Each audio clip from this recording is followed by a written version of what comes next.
자, 오늘은 예수 그리스도의 십자가의 고난의 의미를 생각하며 우리가 종료주일을 하나님께 드리도록 하겠습니다. 종료주일은 예수 그리스도의 십자가를 위해서 예수님이 예루살렘에 입성하신 날로 고난주간의 첫날을 의미합니다.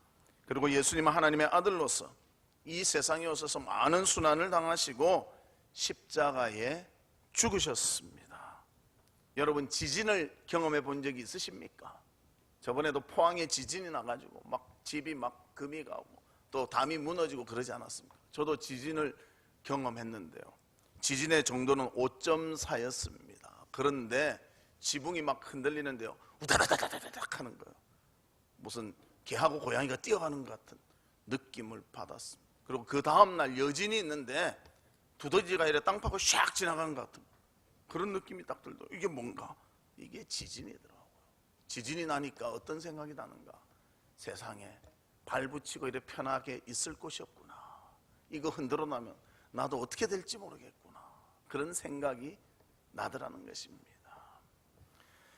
우리도 오늘 본문에 보면 예수 그리스도의 죽음을 보여주는데요, 그 죽음에 대한 현상이 어떻게 나타나는가, 이것도 보여주고 있습니다. 본문 51절과 52절에 보면 예수님의 죽음의 시간에 그가 하나님의 아들임이 밝혀지고 있습니다. 그 내용을 보면 이에 성소 휘장이 위로부터 아래까지 찢어져 둘이 되고 땅이 진동하며 지진이 났다는 것이죠. 바위가 터지고 무덤이 열리며 자던 성도들의 몸이 많이 일어나되, 그렇게 말합니다.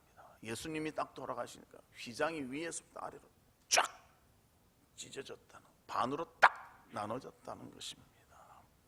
휘장은 대충 만든 것이 아니에요. 나중에 이제 이야기를 드리겠지만요, 그 휘장은 두께가 제법 되고 칼로 푹 찔러도 마음껏 들어가지 못하는 두께라고 그럽니다. 그 두께의 휘장이 그냥 쫙 갈렸다는 거예요. 이 휘장은 하나님과 우리 사이에 막혀 있는 것이 열렸다는 뜻이 된다는 것입니다. 그뿐만이 아니라 지진이 나고 바위가 터지고 죽은 자들이 살아나는 놀라운 일이 있었다는 것입니다. 초자연적인 현상들이 나타났다는 것입니다. 그렇다면 우리를 구원하기 위해서 꼭 예수님은 죽으셔야 하는가? 죽는 방법 외에는 우리를 구원할 방법이 없었는가?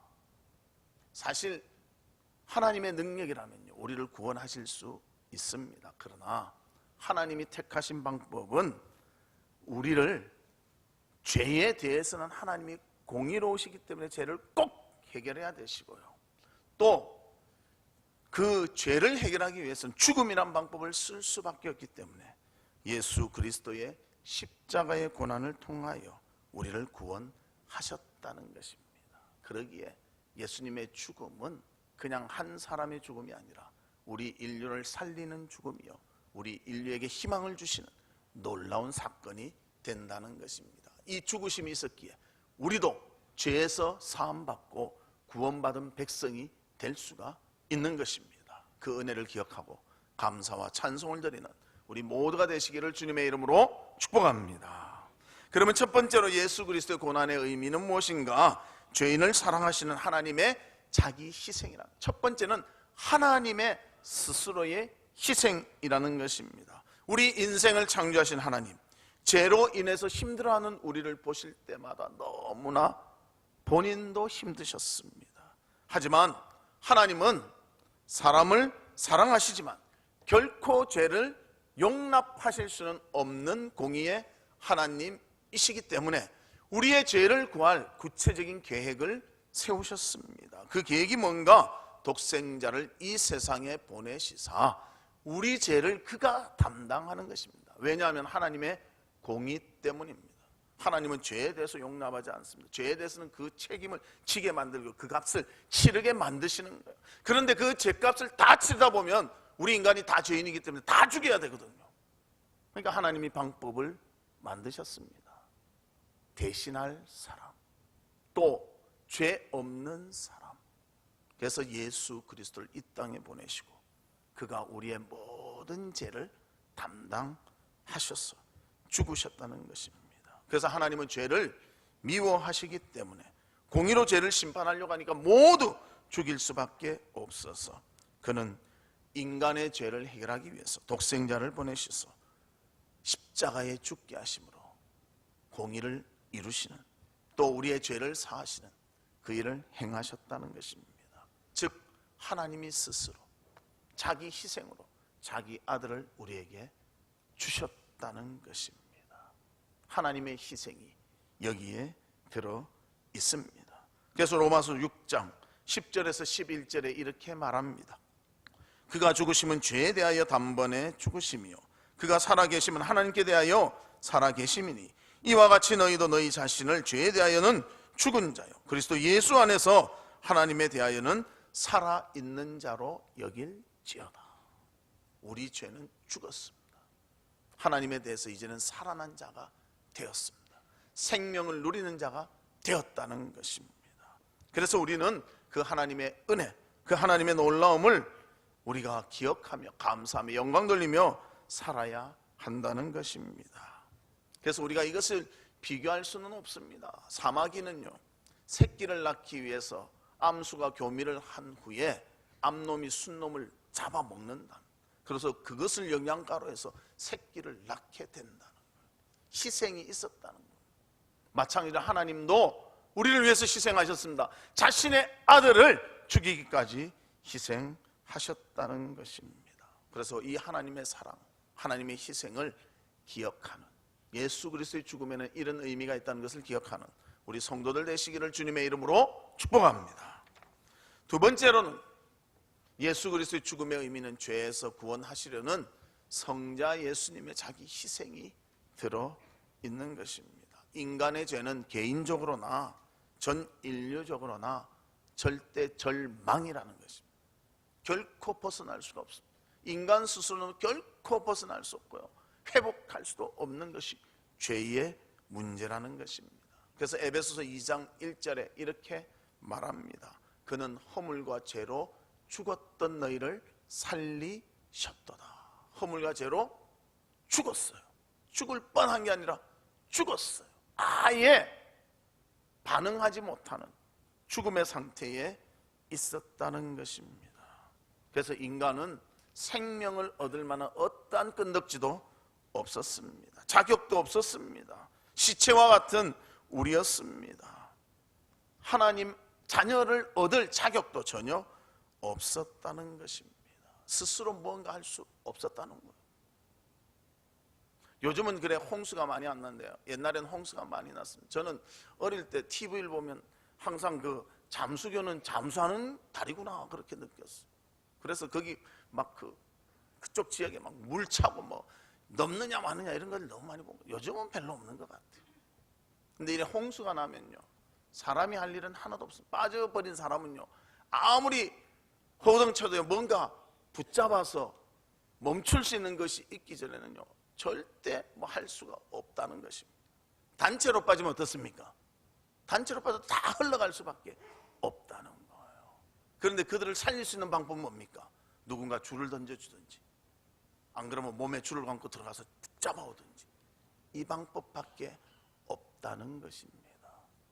우리의 죄에 대한 우리의 자세는요 아무것도 할 수가 없어요. 그래서 하나님이 만드신 방법이 예수 그리스도를 통하여 우리의 죄를 사해 주시고 우리를 살아날 수 있도록 인도해 주셨다는 것입니다. 그래서 예수 그리스도의 십자가는 전 인류를 구원하는 위대한 사건인 것입니다. 우리를 위해서 예수 그리스도 스스로 희생하셨습니다. 우리를 위해서 그가 십자가를 지셨습니다. 죽음을 당하셨습니다. 그 고난을 당했기에 우리는 생명을 얻게 되었다는 것입니다. 그래서 빌립보서 2장 6절에서 8절에 이렇게 말합니다. 그는 근본 하나님의 본체시나, 하나님과 똑같죠. 하나님과 동등됨을 취할 것으로 여기지 아니하시고 오히려 자기를 비워 종의 형체를 가지고 사람들과 같이 되셨고 사람의 모양으로 나타나사 자기를 낮추시고 죽기까지 복종하셨으니 곧 십자가에 죽으심이라. 하나님이신 예수님이 스스로 낮아지셔서 자기를 희생하시고 우리를 위해서 십자가에 죽어 주심으로 우리를 구원 말씀하고 있습니다. 우리도 그 은혜가 있었기에 구원받은 줄로 믿습니다. 죄가 사해진 줄로 믿습니다. 믿음 가운데 사는 줄로 믿습니다.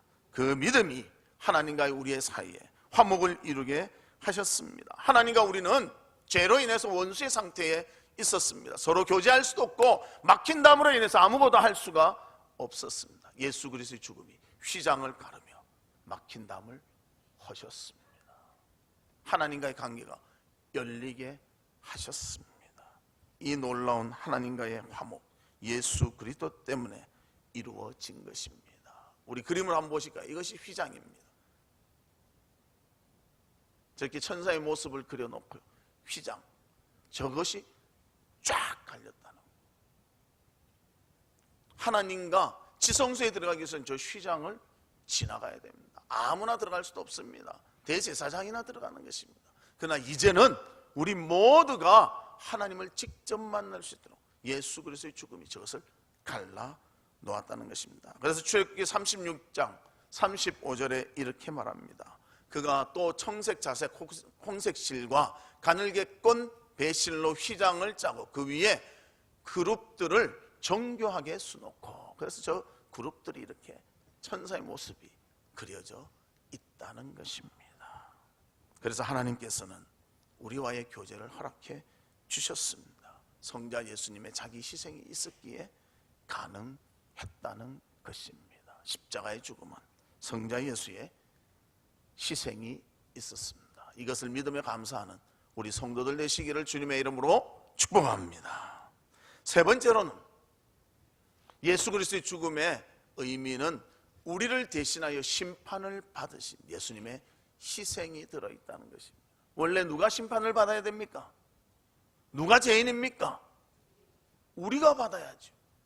그러나 우리 대신에 예수님이 심판을 받으셨습니다. 로마서 5장 9절과 10절 말씀에 보면, 그러면 이제 우리가 그의 피로 말미암아 의롭다 하심을 받았으니 더욱 그로 말미암아 진노하심에서 구원을 받을 것이니 곧 우리가 원수 되었을 때에 그의 아들의 죽으심으로 말미암아 하나님과 화목하게 되었은즉 화목하게 된 자로서는 더욱 그의 살아나심으로 말미암아 구원을 받을 것이니라. 예수 그리스도의 죽으심과 살아나심이 우리와의 화목을 이루게 해 주셨는데요, 그것이 바로 우리를 대신해서 예수님이 심판을 받으신 것입니다. 또 에베소서 2장 1절과 2절에도 보면 그는 허물과 죄로 죽었던 너희를 살리셨도다. 그때 너희가 그 가운데서 행하여 이 세상 풍조를 따르고 공중의 권세 잡은 자를 따랐으니 곧 지금 불순종의 아들들 가운데 역사하는 영이라. 우리는 세상의 사탄의 끌림에 끌려다녔던 사람이었다. 그러나 예수 그리스도의 죽음이요 그 끌려다녔던 모든 것을 단절시켜 버렸다는 것입니다. 아담의 후손, 본질상 죄의 후손들이었습니다. 진노의 자식들이었습니다. 거룩한 하나님 앞에 서지도 못하고 아들이라고 말할 수도 없는 우리였다는 것입니다. 그러나 이 모든 형벌을 예수 그리스도께서 대신 심판받으심으로 인해서 우리에게 놀라운 구원이 이루어지게 되었다는 것입니다. 미국 개척시대에 유럽에서 온 사람들이 모여 사는 동네가 있었습니다. 그런데 그곳에 풀이 자라는데 얼마나 큰지 사람 키보다 더 큰 풀이 막 자라는 거예요. 한 겨울철인데 우리 저번에 강원도에 불난 것 같이 불이 났습니다. 그러니까 이 큰 풀들이 타기 시작한대요. 정신없이 타는 거예요. 사람들이 놀라서 자다가 깨서 불이 야 하고 이렇게 보니까요, 대낮같이 밝은 거예요. 불이 막 타들어가고 어찌할 바를 모르고 이거 다 타들어오면 다 사람이 죽게 생겼어요. 그때 한 노인이 나타났습니다. 그리고 노인이 젊은이들에게 말합니다. 자, 젊은이들 저 바깥쪽에 빨리 불을 질러라. 풀에다가. 무슨 말인지 몰라서 어리둥절하고 있으니까 노인이 막 뛰면서 불을 붙이면 빨리. 그래서 풀에다 불을 막 붙였습니다. 그러니까 이 불이 요 다가오고 있고요, 여기다 불을 붙이니까 이 풀이 싹 타 들어가잖아요. 그래서 사람들을 타 버린 데다가 있도록 했습니다. 그러니까 불이 타다가 탄 데는 다시 불이 못 들어오잖아요. 그래서 그들을 구원해 냈다는 것입니다. 사실 우리가 심판받아야 됩니다. 우리가 불에 거슬려 죽어야 됩니다. 그런데 예수님께서 대신 심판받음으로 풀을 먼저 태우셔서 우리가 그곳에 가면 다 구원받게 하셨다는 것입니다. 예수님이 우리 대신에 심판을 받으셨기 때문에 예수님을 구주로 믿는 모두에게는 생명을 얻고 구원을 얻는 놀라운 은혜가 주어지게 되었다는 것입니다. 다시 우리에게는 심판이 있지 아니하는 그러한 상태가 되었음을 말씀해주고 있습니다. 여러분은 심판에서 벗어났습니다. 예수 그리스도께서 심판을 다 받아 주셨기 때문입니다. 이 사실을 알고 하나님께 감사함의 영광을 돌리는 모두가 되시기를 주님의 이름으로 축복합니다. 그래서 로마서 6장 14절 우리 같이 한번 읽어볼까요? 시작. 제가 너희를 주장하지 못하리니 이는 너희가 법 아래 있지 아니하고 은혜 아래 있음이라. 법 아래 있었다면 풀 타가지고 다 거슬러 죽을 것인데 먼저 태워버린, 먼저 심판받은 예수 그리스도와 함께 있음으로 인해서 은혜 아래 있게 되었다는 것입니다. 이 예수님의 은혜를 잊지 아니하는 우리 성도들 되시기를 주의 이름으로 축복합니다. 우리는 은혜 가운데 사는 거예요. 내 잘나서 사는 사람 아무도 없습니다. 내 능력으로 사는 사람 아무도 없습니다. 사람이 능력 있는 것 같지만요, 아무것도 못합니다. 3층에서 떨어지면 다리 다 부러지잖아요. 멀쩡한 사람 어디 있습니까? 한 10층에서 떨어지면 어떻습니까? 살아남을 사람 별로 없잖아요. 우리는 별 능력도 없으면서 그렇게 합니다. 우리 몸에 한 10배 위에서 떨어지면 다 죽습니다. 그런데 벼룩을 보십시오. 벼룩은 자기 10배 높은 데서 떨어지면 멀쩡해요. 벼룩보다 못해요. 그런 건. 그러면서도 조금만 뭘 가지면 잘났다고 내 잘난 맛에 사는 것이 우리 아닙니까? 하나님이 그냥 놔뒀으면요, 우린 다 심판받아야 되는 거예요. 그러나 예수님이 대신 심판받아 주셨기 때문에 우리는 은혜 아래 사는 자가 되었다는 것입니다. 이 은혜를 결코 잊지 아니하는 우리 성도들 되시기를 주의 이름으로 축복합니다. 네 번째는 생명을 위한 재창조의 사건이었다는 것입니다. 십자가의 사건은 하나님의 아들 예수를 죽이는 사건이지만 그 사건을 통해서 죄인된 우리를 살리는 예수 그리스도를 구주로 믿는 자에게는 생명을 주는 놀라운 사건이라는 것입니다. 하나님의 아들이 십자가에 죽었지만 우리를 저주에서 벗어나게 하시사 죄에서 해방되게 하는 그런 죽음이었습니다. 그래서 예수님의 죽음을 나의 죄 때문이라고 믿고 고백하고 그것을 따르는 자들에게는 우리에게도 영원한 생명이 주어지는 놀라운 하나님의 재창조가 있게 되는 것입니다. 그 재창조의 아름다운 모습이 어디서 보여지는가? 우리 세례에서 보여주고 있습니다. 그래서 세례 받을 때 우리는 이렇게 수세를 받지만요, 침례를 받는 건 물속에 푹 들어갔다 푹 나오잖아요. 들어간 게 뭔가? 죄에 대하여 죽고 나올 때 의에 대하여 산다는 거예요. 오늘 학습 세례 입교를 받지 않습니까? 세례 받는 것은요, 우리 죄에 대해서 죽는 것이고 의에 대해서 사는 것입니다.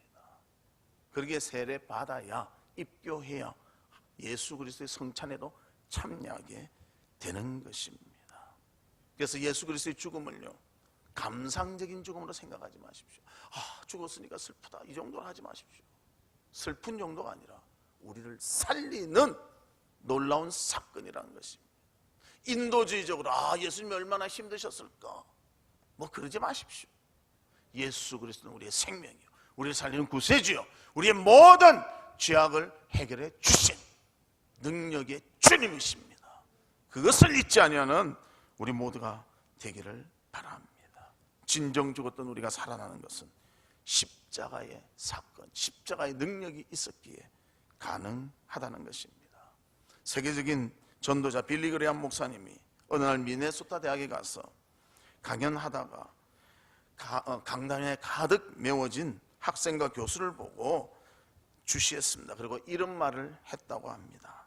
많은 사람들이 호기심 때문에 만남의 시간을 갖습니다. 그것은 생명으로 연결될 수도 있고 파멸로 연결될 수도 있습니다. 오늘의 호기심은 생명으로 연결된 새로운 변화를 일으킬 것입니다. 왜냐하면 오늘의 주인은 생명의 주 예수 그리스도이시기 때문입니다. 그렇게 말했습니다. 생명은 예수가 있어야 가능한 것입니다. 예수 그리스도의 십자가의 죽음,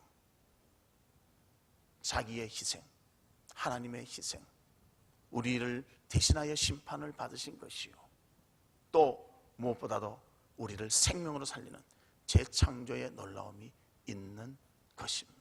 이 사실을 기억하고 주님 앞에 겸손한 자세로 믿음의 삶을 살아가는 우리 성도님들 되시기를 주의 이름으로 축복합니다. 기도하겠습니다.